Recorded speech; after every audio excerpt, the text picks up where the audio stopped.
hey man, when you teaching this word in its purest form, man, how the Lord told you to do it, hey, you're gonna be hated amongst your own people.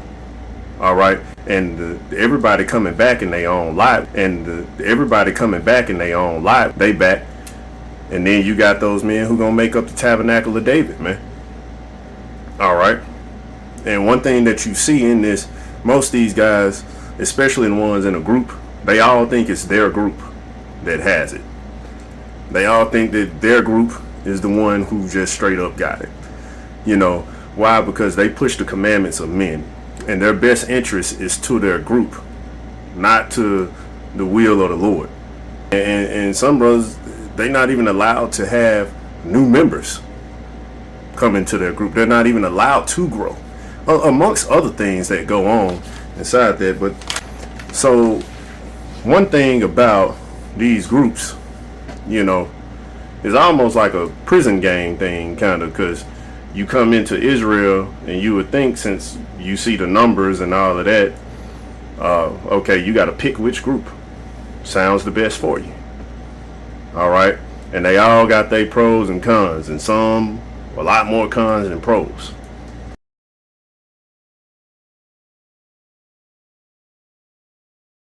All right, they all say they got the truth.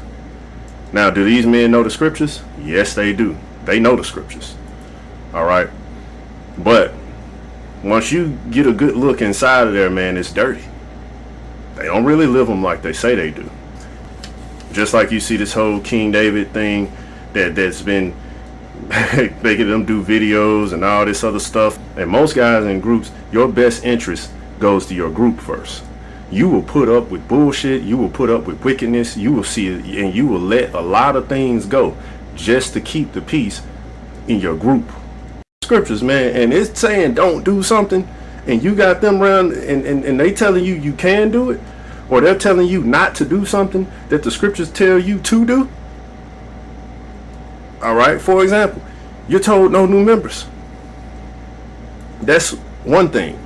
Now that one in particular was Great Millstone, and it's a bunch of top rank men. Oh, they ain't living it like they say they do. Oh yeah, they be on some. Shoot, you would think that they are agent the way that they move around you, man. The way you can get set up, the way you could get slandered, the way that the narrative can get controlled, the way that judgment will be perverted. I want to give all the praises and the honor to Yahweh Bahashem, Yahweh Shah Bahashem, Recha HaKwadash, and double honors to the elder apostles and the elder bishops of Great Millstone. Honors also to you, brethren, you fellow believers, you followers of the truth, and shalom to the elect. So anyway, this video popped up in the thumbnail, and I said, well, had an idea for another video. I saw this video, and I actually looked at some of it, a good portion of it. Clearly this man is hurt. He has some pain, and I believe it doesn't have to do with his prior passing the truth. It has to do with a particular incident that upset him, that made him bring back and question things that he believed was wrong in the truth the whole time, right? So anyway, I'll try to go to some scriptures. I'll even get an example in the Bible of sometimes you have to hold your peace, sometimes you may not believe. Now this man, he did just say in the video, I'll jump around a little bit, he said in the video that there shouldn't be an order. I mean, like he's a head guy of a group. There shouldn't be an order that nobody should be able to come in. Now, this was spiritual because I remember a week before Apostle Ricard came down, there was a guy that came down. He had these really big glasses. I'll never forget. I looked at his movements, his actions, and I've always taught that certain men, they have this look, even with their hands. You just pay attention to everything. And I said, this dude has to be some form of agent, or he was a police, or is a police. And so the Spirit got on me, and I said, well, Are you a police? I literally just came out and asked him that. That's how I am sometimes through the Spirit. I didn't go hard on him. I just said, man, you remind me of a police. Are you a police? And he gave me this staring look, and he was stunned. He said, I used to be a police, right? So I knew through the Spirit that there's a whole bunch of agents just flocking, and this is the whole point I'm trying to make. And the next week, Apostle Ricard came down, and Apostle Ricard said, I talked to Apostle Ricard, we looked at each other, and I was like, we both agreed there's got to be a police. So whatever Apostle Ricard said to him, I can't remember. We didn't see the guy no more, right? And it was another guy that came down, did the same thing. It was quite a few of these agents that are set up. So I'll get into, let me get this real quick, just to go to my point of what I'm trying to say as well. I was going to save this one for last. This is 1 Corinthians 14 and 30. Let all things be done decently and in order, right? Now, you go to that word order. Let me show you, show this, G5010. This is what it says, an arrangement, an order, a fixed succession, observing a fixed time, right? A fixed succession, observing a fixed time. So sometimes orders come down, and sometimes they're not permanent. Sometimes in the truth, it's always spiritual, right? Succession, the order in which or conditions under which one person after another succeeds the property, dignity, title, or throne. The right of a person or line to succeed. The act or process of following in order. The active process of one's person taking the place of another. So we can see here that it's all about order. What did Paul do? Okay, I'll get back, Lord's will, I'll try to go through as I go through. This is called the return to Syrian Antioch. And when they had preached the gospel to the city and had taught many, they returned again to Lystra and Iconium and Antioch, confirming the souls of the disciples and exhorting them to continue in the faith.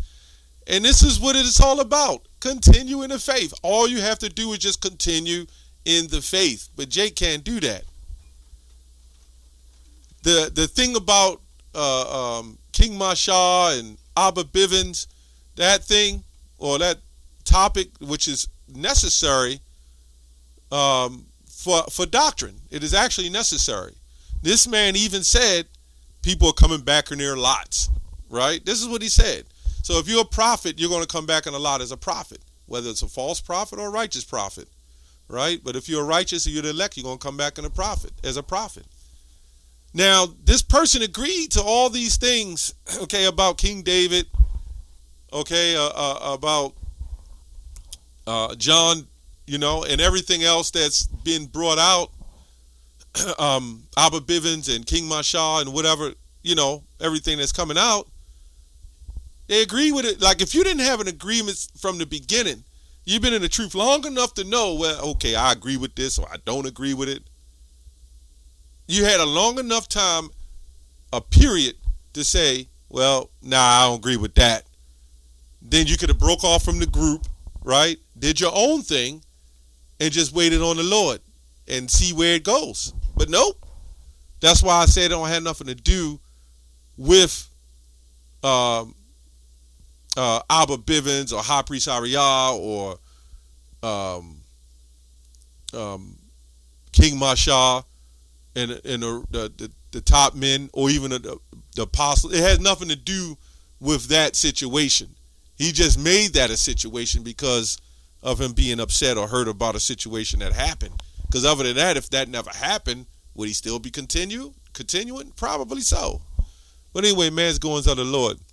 Anyway, confirming the souls of the disciples and exhorting them to continue in the faith, and that we must, through much tribulation, enter into the kingdom of Yahweh, Ba'ashem Yahushua, And when they had ordained them elders in every church and had prayed with fasting, they commended them to the Lord on whom they believed. So this is technically not all about men. This is about Yahweh Bashem Yahushua and spiritual men, not just men, but spiritual men, spiritual parents, spiritual teachers that are all set up, as I believe I read in Hebrews, to watch over you, man, to make sure you're guided. So there might be a time through the Spirit, this is why elders are set up in different churches. The apostles set up orders who they feel would be right to lead in particular churches, right?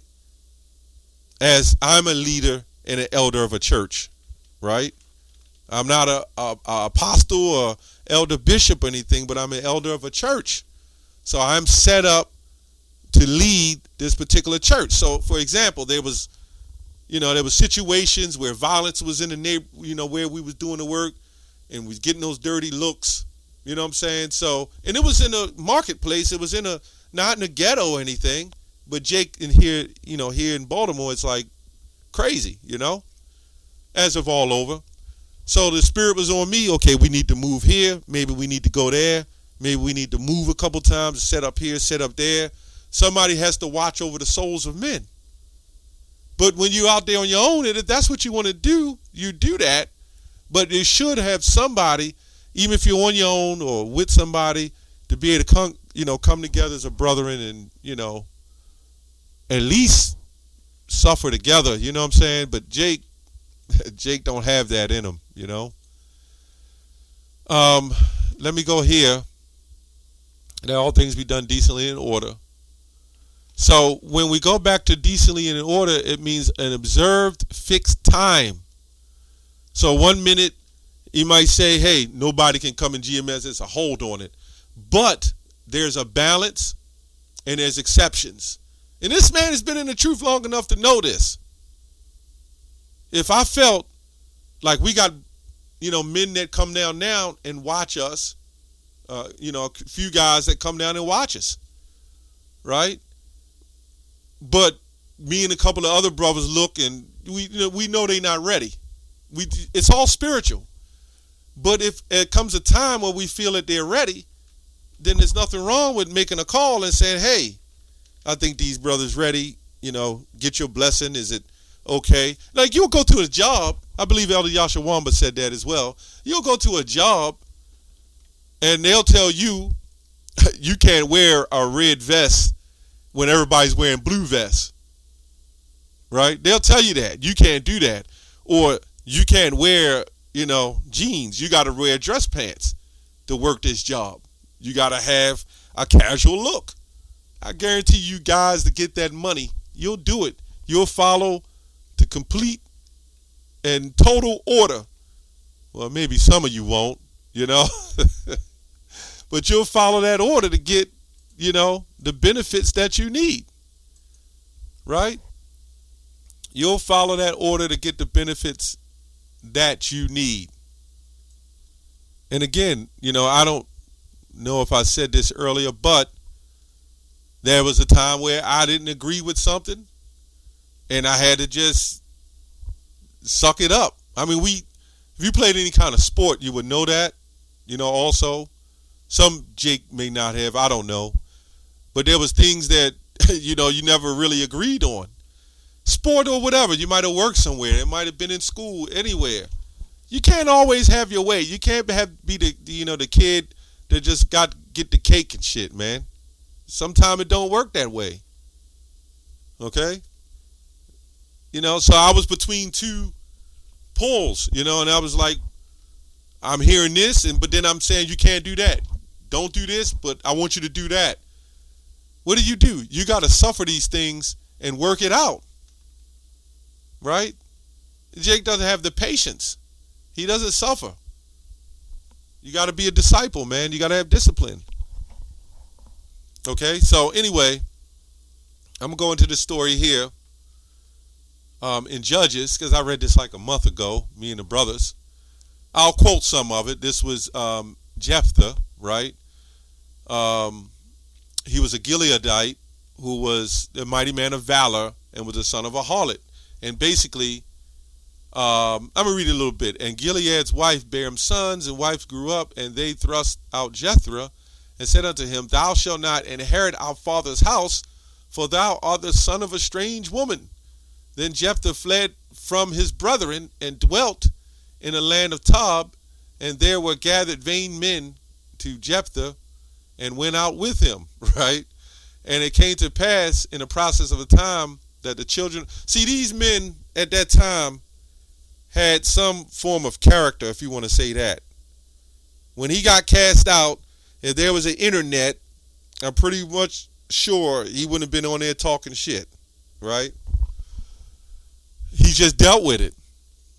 And it came to pass in the process of the time that the children of Ammon made war against Israel, and it was so that when the children of Ammon made war against Israel, the elders of Gilead went to fetch Jephthah. Why? Because it said he was a mighty man of valor out of the land of Tob. To make a long story short, he asked them, well, why did you come for me when you basically kicked me out? But you know what he did? When you read on, I'm not going to read the whole chapter. Here we go. He said, did ye not hate me and expel me out of my father's house? And then he says, the elder said, we turn again to thee now, that thou may go with us and fight against the children of Ammon. So of all the madness that's going out in the world, and all these heathens and what we got to deal with, and all the craziness that this man could be talking about, he's got to talk about who taught him the name of the Lord through the spirit of Yahweh Hashem Yahushua, through these men, great men who taught him, right? Through these spiritual leaders who taught him, right? That's why he knows the name of the Lord. He opens up and give all praises to Yahweh Hashem Yahushua, and then honors to the brethren. He just clipped out the order right there. That's not decently and in order. Like, at the end of the day, you can always just give all praises to Yahweh Hashem Yahushua. The double honors and all praises to the Lord comes within you through the Spirit to do right. There's a lot of gospels say that, and they're not right. So it's almost not a necessary thing to say, but we say it to understand who's, doctrine, right? It's also part of the honor. Double honors, it's part of the honor. So, at the end of the day, when you go on down, this man wind up sacrificing his daughter in the name of the Israelites, of his brethren, to take down the Ammonites, right?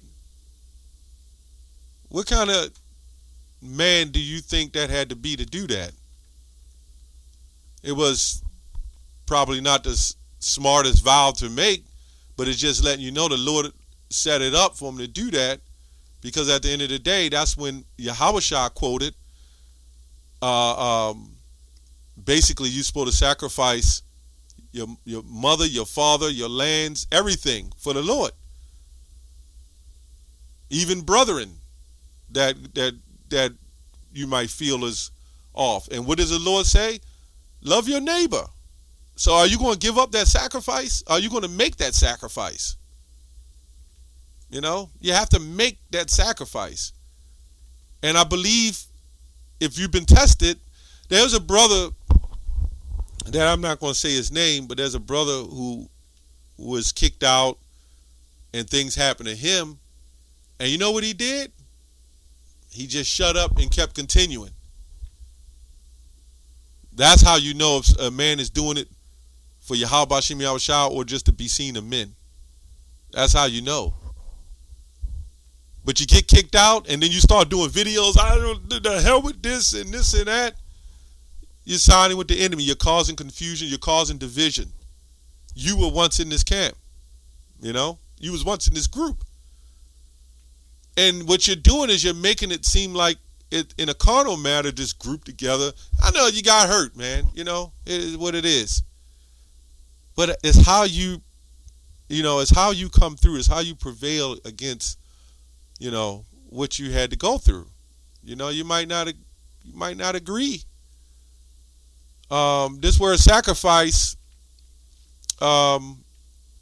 says Christ here, but this is in the online etymology. The general sense is the act of giving up a desirable thing for a higher object or to a more pressing claim, which is this truth. Also, something given up for the sake of another. So you got other brothers that might be coming in. Oh, let me get the comment. You got other brothers that's coming in and you're not making that sacrifice.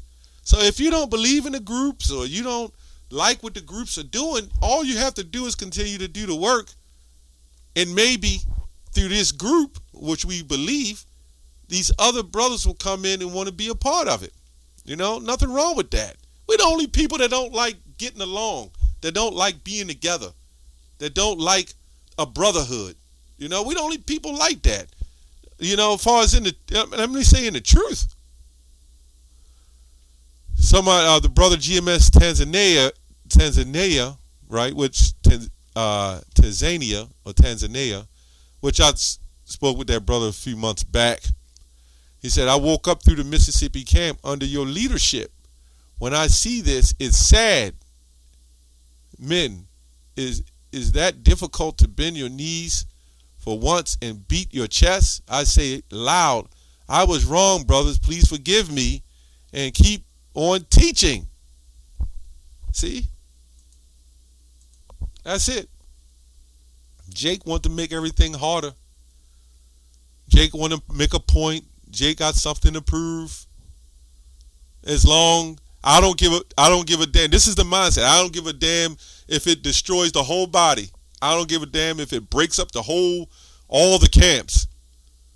Understand that the Lord set all this up, but I don't care as long as I'm right. Well, if you're right, then guess what? You're going to get a lot of fruit. You're going to get men of the elect, and you will prosper. And if anything, if I was in this man's position, I'd be more fearful, right? I'd be more fearful because most men, look at the statistics. Most of these men that drop out, they do exactly what he's doing now. They have everything to say about Israel, and they might do a couple of lessons and keep on going for a while. But where are all them, man? Where they at?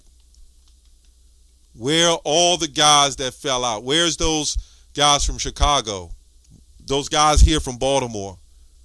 One of them dropped out and he's wearing the Jewish stuff now. Where are these guys at? I didn't see them come and go.